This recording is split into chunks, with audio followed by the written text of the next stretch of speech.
আসসালামু আলাইকুম দর্শক, আপনারা দেখতে পাচ্ছেন যে এখানে প্রচুর মানুষের সমাগম। তারা এখানে পরিদর্শন করতেছে। এখানে বিশাল একটা অ্যাক্সিডেন্ট হয়েছে, দেখতে পাচ্ছেন যে গাড়িটা কিভাবে পড়ে আছে খাদে ছিন্নভিন্ন অবস্থায়। তো এখানে জানা যাচ্ছে যে কোনো হতাহত হয়নি, তবে অনেকের হাত পা ভেঙে গেছে বা অনেকে বিশাল চোট খাইছে। তো এখানে এটা হলো মেলের গাড়ি।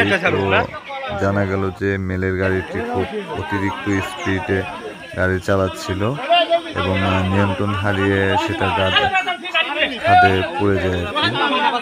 তো এটা দর্শক সকাল 6:30টার ঘটনা।